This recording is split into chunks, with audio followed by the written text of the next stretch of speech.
On va entamer le troisième sujet. Je vais essayer d'aller plus rapidement pour libérer la salle à temps, Inch'Allah. On m'a demandé de vous parler du dialogue interreligieux en France et en Europe et de l'objectif de ce dialogue.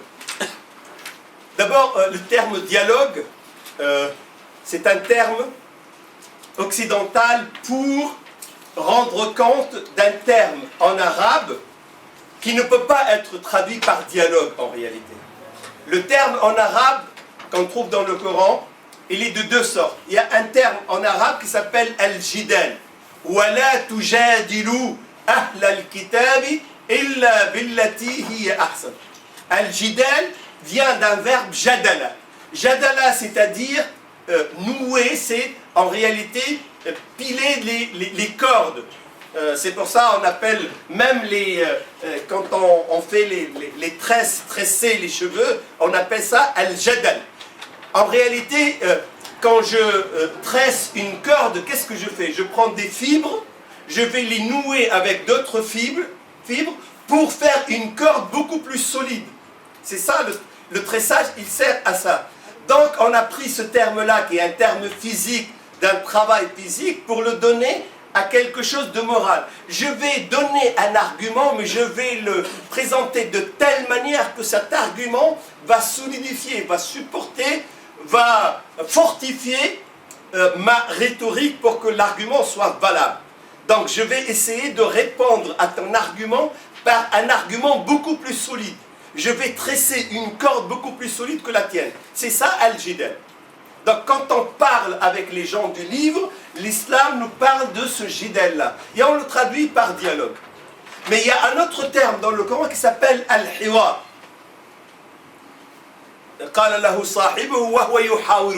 Al-hiwar, en réalité, c'est une causerie entre deux personnes qui ne nécessite pas nécessairement de refuter l'argument de l'autre. Mais je peux te raconter, tu peux écouter. Et si tu me parles, tu me réponds, tu m'écoutes, on appelle ça hiwar. En réalité, hiwar vient d'un autre terme beaucoup plus ancien qui est hawar. Hawar, ça veut dire noir. Hiwar, ça veut dire, si on le ramène à son origine, c'est noircir. Noircir, c'est-à-dire remplir une feuille avec ou remplir un silence avec de la parole. Blablabla, blablabla. Mais cette parole-là, pour qu'elle soit visible, il faudrait qu'il y ait une autre personne qui l'écoute. S'il y a deux personnes, on va appeler ça hiwar. Et on le traduit par dialogue aussi. Mais le dialogue qui est visé en réalité dans notre cours aujourd'hui, c'est la première sorte de dialogue. C'est confronter les arguments des uns aux arguments des autres pour s'acheminer vers une vérité. C'est ça la chose la plus importante. Alors pourquoi le dialogue? Dans ce sens de jidal. Parce que c'est une obligation religieuse. Pour les musulmans, on dialogue avec les autres religions en général, avec les juifs et chrétiens en particulier, qu'on appelle les gens du livre, parce que c'est une exhortation, c'est une prescription religieuse, théologique. Parce que Dieu nous le demande. Et Dieu, il nous a demandé d'ouvrir un dialogue avec les gens du livre. S'ils ne le veulent pas, s'ils ne l'acceptent pas, ce n'est pas grave, nous, on le fait par devoir religieux. Parce que l'islam, il vise à ce qu'il y ait un vivre ensemble, qu'on vive en bonne intelligence. Et pour qu'on puisse vivre en bonne intelligence, il faut engager un dialogue, une conversation avec les autres pour dégager les espaces communs, pour dégager un dénominateur commun. Et comme nous sommes obligés de vivre avec les juifs et les chrétiens, et nous ne sommes pas obligés de les convertir, convertir les juifs et les chrétiens, ce n'est pas un devoir du musulman. Présenter l'islam, vivre l'islam, pour avoir comme conséquence la conversion, ça c'est un devoir. Mais on n'est pas obligé de convertir, on est obligé d'informer, on est obligé d'exposer. Notre devoir religieux, c'est d'exposer notre vérité, d'exposer notre religion. Bien exposer notre produit, notre marchandise. Ce que l'autre veuille l'acheter, c'est très bien, mais s'il la refuse, on n'a pas à le convertir. Parce que dans le terme convertir, il y a en réalité une dimension de contrainte. Alors que la conversion vers l'islam, c'est un acte volontaire, libre, dénué de toute pression, de toute contrainte.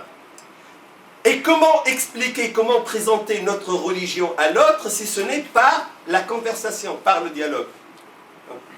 Donc on dialogue en réalité pas pour que tu deviennes musulman, mais pour que tu comprennes l'islam. Je t'expose c'est quoi l'islam, et après c'est à toi de faire le choix. Et c'est pour ça que nous avons un verset fondateur dans le Coran, c'est-à-dire « La ikraha fi ddin » point de contrainte en matière de religion. « Qad tabayyana ar-rushdu min al-ghayy » la guidée, la vérité est claire. Et l'égarement, l'errance est claire. Et toi, tu as suffisamment de cases mémoire dans ta cervelle pour connaître le bien du mal, pour connaître le vrai du faux. Donc moi, je te donne, ça c'est la vérité, ça c'est le bien, et c'est à toi de choisir. On peut prendre un jeune, lui apporter 15 médecins, de 15 obédiences différentes. Ils vont lui faire tous le même exposé sur les dangers du tabac. Et il va continuer à fumer.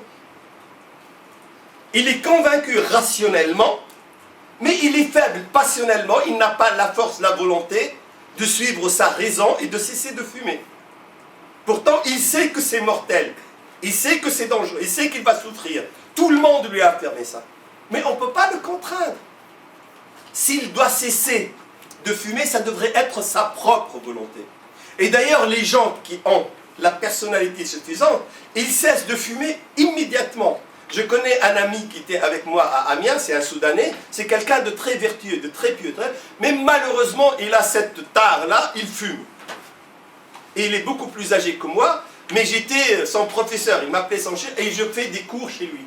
Et à chaque fois que je rentre chez lui, il me disait après qu'il lui faut 1 heure avant pour aérer, pour mettre des déodorants et pour mettre du parfum. Pour que, ben, je ne suis pas dupe, je sais qu'il fume, je sais, pour que je ne sente pas l'odeur de tabac, parce qu'il a honte de moi alors qu'il a 10 ans de plus que moi. Il m'a dit à chaque fois je fais la même chose. Ça. Et un jour, il a essayé, il a mis des patchs, puis finalement ça. Et un jour j'ai fait moi, je ne visais pas lui, je visais un autre frère, un de mes élèves qui vit toujours avec nous à Amiens. J'ai fait un cours sur le tabac et le danger, mais j'ai pris, je n'ai pas expliqué le plan on va dire, médical de la chose, j'ai expliqué le danger théologique de la chose. Et Dieu a voulu, alhamdoulilah, que je touche une fibre sensible chez lui. Il m'a dit, quand tu es parti, j'ai fait la prière, et dans mon soujoud, en prosternation, il a dit, Zawjati taliq in dakhantu ba'da al-yawm. Ma femme est divorcée, est répudiée si je continue à fumer à partir d'aujourd'hui.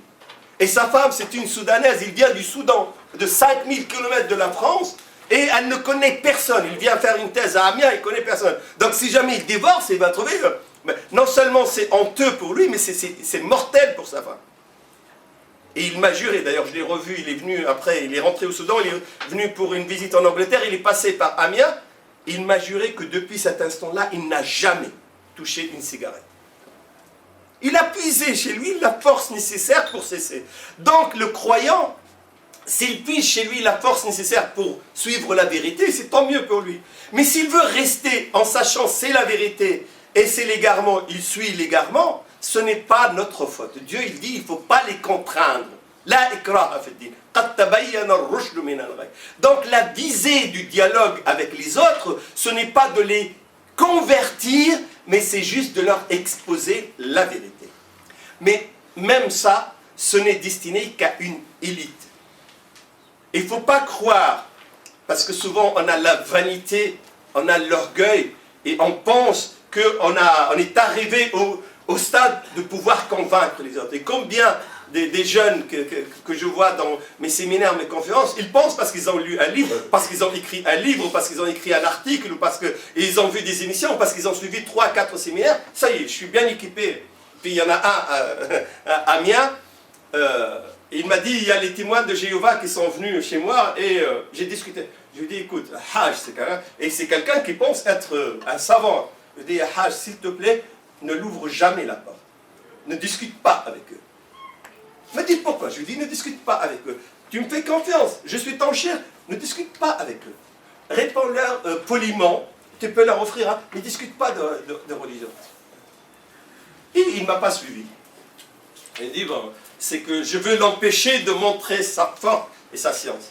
Ils sont revenus chez lui, et puis ils lui ont mis un virus dans sa tête, et il est devenu complètement... Après, il est venu, ils m'ont dit, mais comment les anges, ils ont su que Adam allait verser le sang sur terre?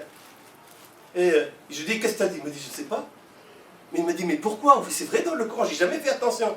Et au lieu de convaincre les témoins de Jéhovah, j'étais obligé de reconvertir le Hajj vers l'islam parce qu'on lui a jeté. Il n'a pas les outils pour. Donc le dialogue pour exposer la vérité n'est pas donné à tout le monde. Si tu n'as pas les outils nécessaires, si tu n'as pas la science nécessaire, tu devrais t'abstenir de parler théologie, de parler arguments religieux, de parler histoire des livres, de parler authenticité des livres, parce que là, c'est donné à des spécialistes, des gens qui maîtrisent cette discipline, cette science.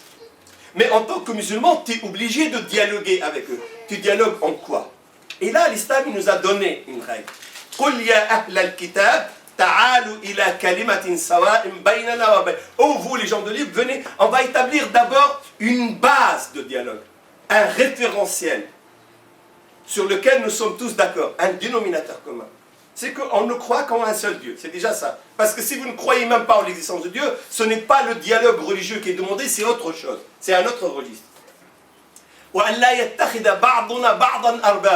ne devez pas chercher à m'asservir, à me rendre esclave, à m'exploiter. Parce que si tu as la volonté de m'asservir, ça ne sert à rien que je dialogue avec toi. Toi, en réalité, tu es en train de me séduire pour me rendre esclave. Et d'ailleurs, beaucoup de juifs, quand ils discutent avec les autres, ils ont en arrière-pensée le fait qu'ils sont le peuple élu. Et que toutes les nations n'ont été créées que pour servir la nation israélite, les fils d'Israël. Donc quand je discute avec un juif, il a derrière sa tête la volonté de me rendre un de ses esclaves. En réalité, le dialogue, il est vain. Il est biaisé dès le début. Donc, il faudrait qu'on dise aux juifs, c'est ce que le Coran nous apprend, qu'on dise aux chrétiens, si vous voulez vous présenter comme des seigneurs, comme des dieux, pour nous asservir, alors là, on n'arrivera pas à ça. Donc, une fois on établit cette règle coranique, à ce moment-là, on doit dialoguer de quoi? On doit dialoguer du vivre ensemble. Et c'est la règle numéro 1 qui malheureusement échappe à beaucoup même de responsables musulmans. Ils pensent qu'ils doivent dialoguer pour montrer la pertinence du Coran par rapport à la Bible, la validité du message coranique par rapport au message chrétien. Ce n'est pas ça qui est demandé. Et moi, je suis membre de la Commission internationale de dialogue islamo-chrétien. On se réunissait au Vatican régulièrement, on discutait, mais on ne discute pas avec les sommités de l'Église catholique en ce qui concerne la théologie. Parce que, déjà, dès le début, le dialogue est biaisé. Eux, ils pensent que Mohammed c'est un charlatan, il n'a jamais été prophète. D'ailleurs, ils ne veulent même pas dire les musulmans, ils disent les mohamétans pour les lier à un personnage. Ils ne veulent pas dire musulmans, parce que musulmans, c'est la seule religion qui n'est pas liée à une personne. Le judaïsme, c'est lié à la Judée, Yahouda, et la Judée, elle est liée à Juda, Yahouda qui est le premier fils d'Israël. Et le christianisme, c'est lié au Christ. Et le bouddhisme, c'est lié à Bouddha. L'islam, c'est lié à rien. Et ça les vexe. C'est pour ça que les chrétiens disent les mohamétans, pour les lier à Mahomet qu'ils ont inventé comme l'inventeur de l'islam. Ils pensent ça, ils pensent que nous sommes des infidèles, que nous sommes des mécréants. Et les musulmans, quand on parle avec les chrétiens, comme m'a dit un de mes amis, il m'a dit pourquoi tu parles avec eux, ils vont griller en enfer comme des châtaignes. Il dit mais pourquoi Dieu il t'a montré son ordre du jour, tu le sais. Qu'est-ce que t'en sais toi? Il m'a dit ils sont des kofards. Il dit mais Dieu m'a demandé, il sait qu'ils sont des kofards, il leur a donné un statut particulier dans le Coran. Il les a appelés les gens des livres. Et même dans les gens des livres, il a différencié des gens des livres de gens des livres. Parmi les gens des livres, il y a des kofards. Mais il y a des gens des livres qui ne sont pas nécessairement kofards. Mais tu ne peux pas faire la différence si tu n'as pas le savoir nécessaire pour ça. Donc de quoi tu dois dialoguer? Ne dialogue pas de la théologie si tu n'as pas les arguments, si tu n'es pas formé pour ça. Alors tu dois dialoguer du vivre ensemble. Le vivre ensemble, c'est quoi? Parler de l'environnement, le réchauffement climatique, comment trier les ordures, comment préserver notre... L'environnement, ça dépasse le musulman, ça dépasse le chrétien. C'est un espace commun à tout le monde. Si jamais il y a de la pollution dans la ville, il n'y a pas que les musulmans qui vont éternuer et tousser. Même les chrétiens vont être affectés. Donc parlons de la pollution. Parce que si jamais on prend les moyens de la diminuer, vous allez vivre bien, nous allons vivre bien. Parlons de la famille.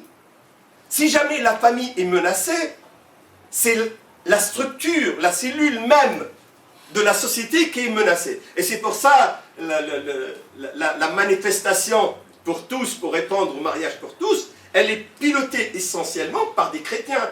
Et le jour où il y a eu la manifestation, la première, où il y a eu presque 1 million de personnes, je suis allé avec le président de l'UIF et avec 2-3 membres de l'UIF, mais on a été accueillis comme des rois, des princes. Et j'étais étonné. Et je crois que Khawla Aliou, elle était avec nous. Il y avait, pourquoi? Parce qu'ils ne pensaient pas qu'il va y avoir des responsables musulmans. Alors, on leur a dit, mais nous, défendre la famille, c'est notre credo à nous. Et défendre la famille, ça dépasse les clivages de l'islam, les clivages du christianisme, et c'est une affaire qu'on doit discuter ensemble. Combattre la drogue, combattre la délinquance, combattre le tabagisme. On ne le fait pas parce que nous sommes chrétiens, on le fait parce que nous sommes condamnés à vivre ensemble. Et parce que si tes enfants chrétiens deviennent délinquants, ils vont affecter mes enfants à moi, musulmans. Et si mes enfants musulmans deviennent délinquants, ils vont affecter tes enfants à toi, chrétien. Donc pour qu'on vive en bonne intelligence, on va mettre en place un programme pour combattre la délinquance, pour augmenter les espaces verts, pour augmenter les espaces de discussion, de dialogue. Célébrons ensemble les fêtes importantes. Quand j'ai la fête de l'Eid, c'est bien d'inviter mes voisins, de leur donner un peu de viande, de leur donner un peu de gâteau. Parfois, on n'arrive pas à convaincre l'autre par le cerveau, mais on arrive à le convaincre par l'estomac. Souvent, quand l'estomac apprécie la beklawa, il va donner l'ordre au cerveau de croire en ce que je dis. Baba, je vais le convaincre par le harira, par le taib na'na. Et on peut rentrer aux gens par ça. Et ça fait du bien de faire du bien aux autres.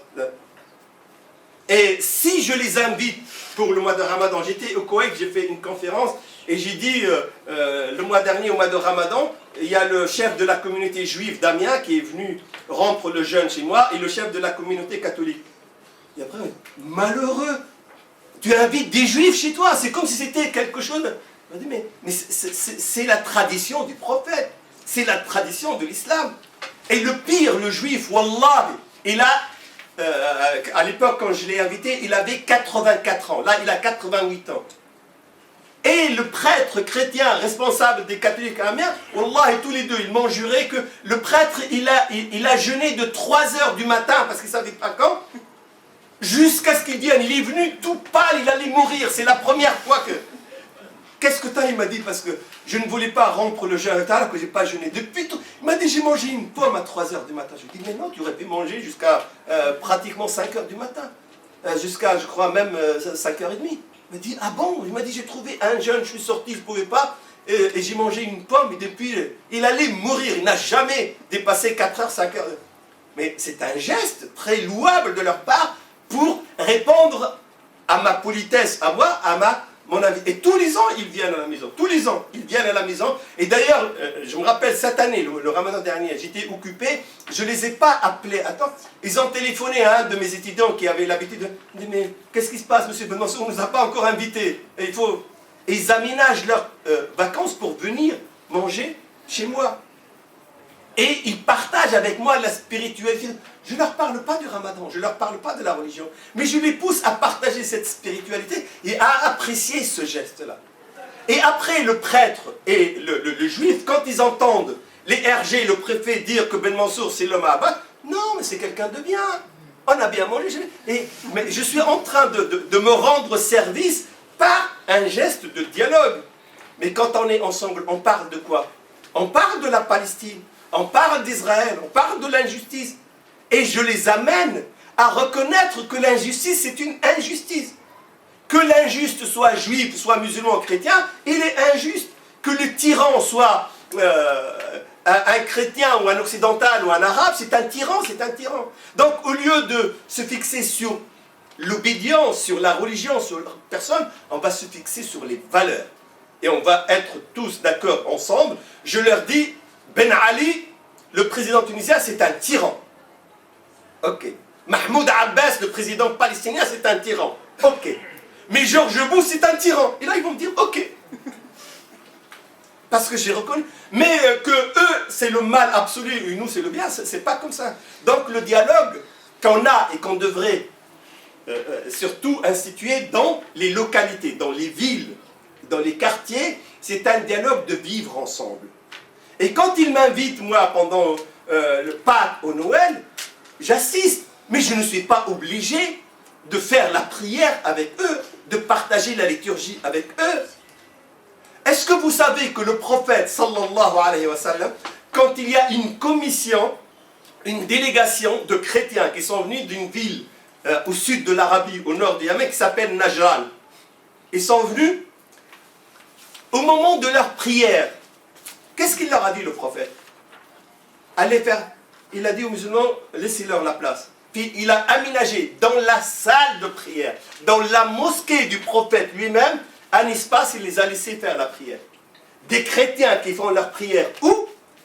Pas dans la mosquée du Havre, pas dans la mosquée de Ben Mansour, pas dans la mosquée de Monsef Zinat, et dans la mosquée du prophète Mohammed sallallahu alayhi wa sallam.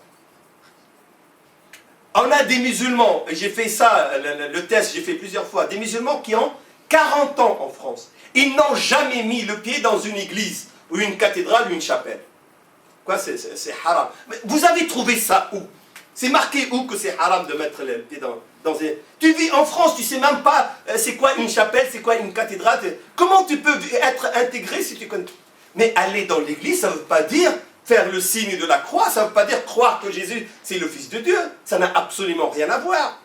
Mais partager avec les chrétiens leur fête, leur souhaiter bonne année, leur souhaiter bonne fête, et être sincère. Il ne faut pas le faire d'une manière hypocrite. C'est juste de la tactique. Non, il faut être sincère. C'est vrai, Wallah, moi je veux le bien pour les chrétiens. Je ne vais pas dire, oh mon Dieu, fasse qu'il y ait ici un ouragan, mais qui va préserver les musulmans. Vous croyez qu'il peut y avoir ici des inondations?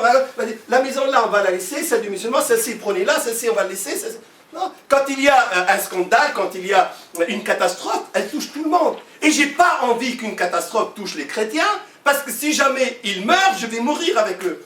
Et j'ai besoin de vivre, j'ai besoin que mes enfants vivent.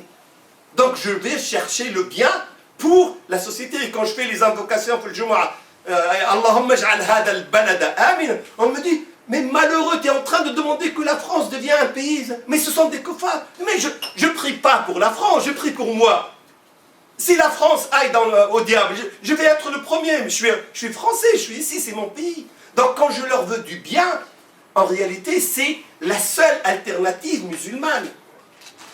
Et parce que nous avons un hadith qui nous dit que le jour dernier, Dieu va amener tous ceux qui méritent le paradis, iront au paradis. Alors imaginez, il y a combien de milliards de personnes qui vont aller au paradis. Et après, il y a des gens qui vont, parmi même les musulmans, qui vont aller en enfer, et Dieu va envoyer les anges, il va leur dire, allez chercher celui qui a 1 tonne de foi. Bien sûr, ses mauvaises actions, ça y est, lui ont valu l'enfer. Mais il a 1 tonne de iman. Sortez-le de l'enfer. Ils vont le sortir. Après, allez chercher celui qui a 100 kilos de foi. Après, allez chercher celui qui a 1 kilo. Et à la fin, allez chercher celui qui a mithqalu dharratin min iman. Celui qui a le poids d'un atome de foi dans son cœur. Il sortira de l'enfer, il ira au paradis. Et malgré ça, le prophète, il nous dit que tout le monde habite le paradis, même les gens qui ont quitté l'enfer, et malgré ça, il restera des milliards de kilomètres carrés qui ne seront pas habités, ils seront vides. Et Dieu va créer des créatures pour les endroits vides du paradis. Parce que je me rappelle, c'est mon propre père, Allah yarhamu, il m'a dit en tunisois, Ya wlidi dayiqu alayna fil jannah. Si jamais tous vont aller au paradis, il ne va plus y avoir de place. Au lieu d'habiter un F5, on va être obligé d'habiter un F3, un F2. Il vaut mieux aller tout seul au paradis, comme ça. Je dis là, mon père, il y aura tellement d'espace au paradis que tout le monde ira au paradis, il y aura encore de la place. Et moi, j'ai besoin de ne pas y aller tout seul. Donc quand je veux le bien du chrétien, je veux l'amener avec moi et le tirer pour l'amener au paradis. Et il ne faut pas avoir cet égoïsme de n'être accepté que tout seul par Dieu. Non, il faut vouloir. Et réellement le vouloir, que j'aimerais que la majorité des gens, le maximum des gens, viennent avec nous au paradis. Donc quand je les aborde avec amour, avec compassion, avec tendresse, avec envie réellement de leur faire du bien. Mais c'est une disposition psychologique et intellectuelle qui est différente de celui qui porte la haine. On a parmi les jeunes, surtout la nouvelle vague des jeunes salafistes dans les mosquées, des jeunes de 20 ans, 25, ils portent la haine pour les musulmans eux-mêmes.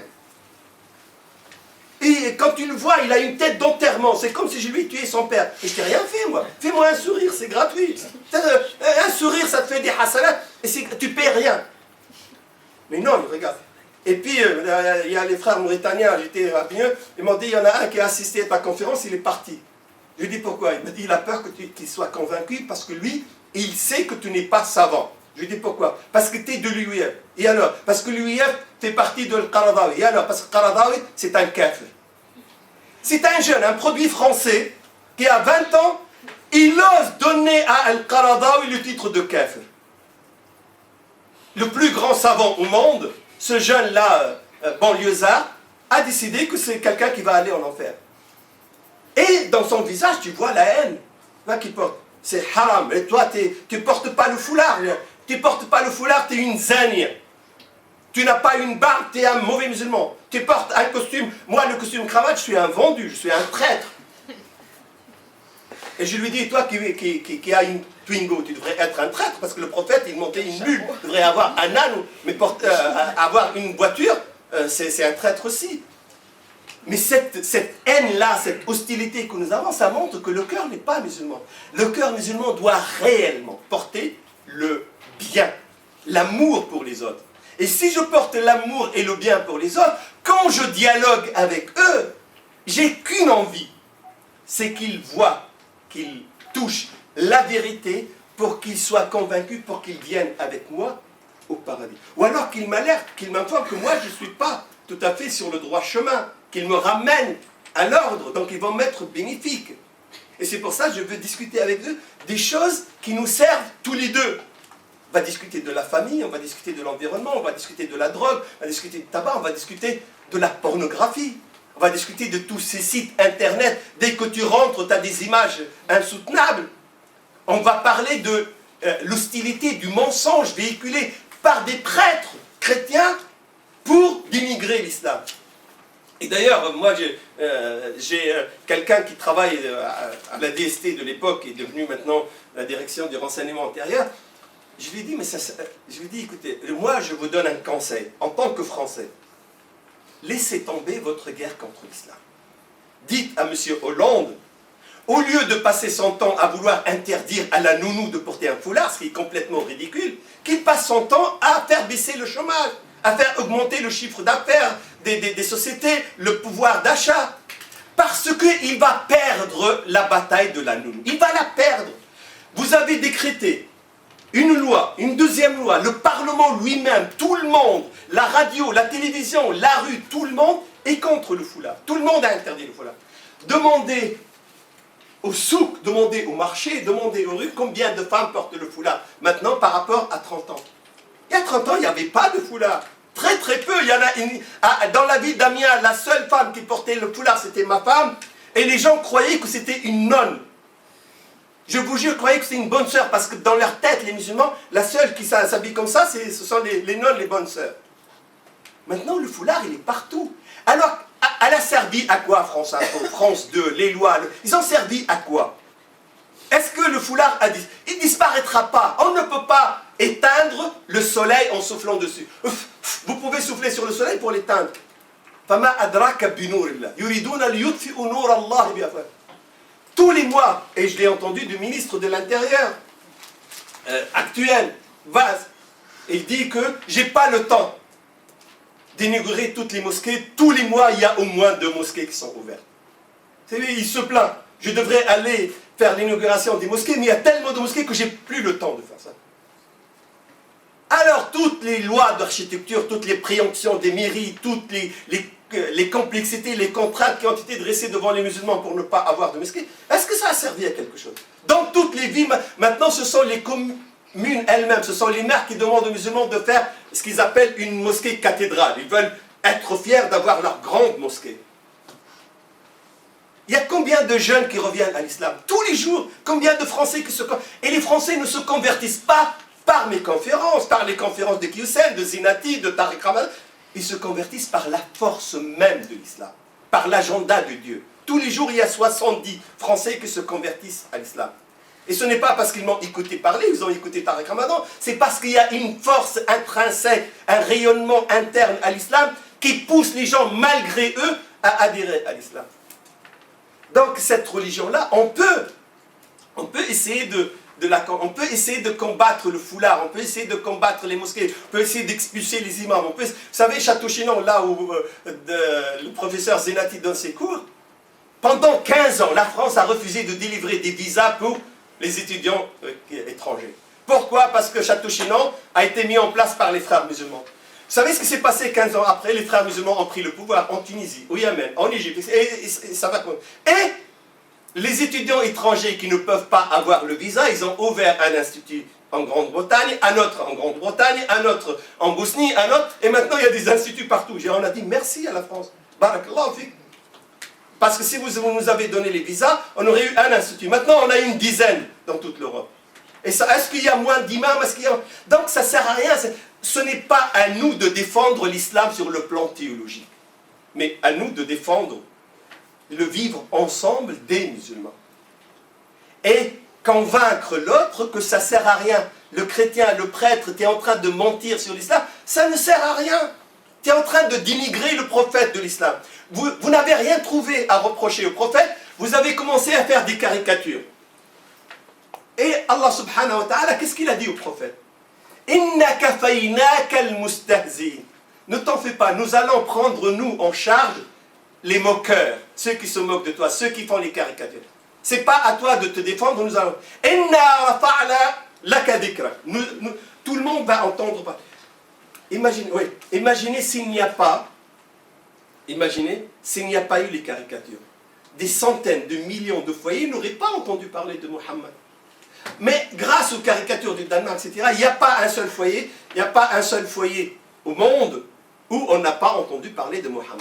À tel point que nous avons, moi à l'époque, j'ai fait études là depuis des années, à l'époque, on a 2 ans après, on a recensé 17 000 livres qui ont été écrits en 2 ans sur le prophète de l'islam, partout dans le monde. Et les films, et les reportages, et les commentaires. Donc, moi, quand je discute avec eux, je ne vais pas dénigrer Jésus, je ne vais pas dénigrer Marie, tu n'as pas à accepter le mensonge des médias. Et là, c'est quelque chose qui va nous rendre le climat sain pour pouvoir vivre ensemble. Donc, le dialogue que nous visons, c'est le dialogue dans les affaires de la société, les affaires qui nous permettent de dégager un espace sain de vivre ensemble, et ce n'est pas un dialogue théologique. Le dialogue théologique, il est laissé aux spécialistes. J'espère que j'étais clair, même si j'ai résumé, mais le temps, j'ai 3-4 gendarmes à droite à gauche qui me disent arrête, arrête, arrête. Donc j'espère, mais je vous promets, Inch'Allah, d'essayer de convaincre les responsables de l'association pour revenir à la fin de l'année ou l'année prochaine, pour vous faire un séminaire, parce que c'est obligatoire de connaître l'origine de l'obédience judéo-chrétienne pour comprendre la société et surtout comprendre notre rôle dans cette société en tant que musulmans et français. Merci pour votre attention. أقول قولي هذا وأستغفر الله لي ولكم والسلام عليكم ورحمة الله وبركاته.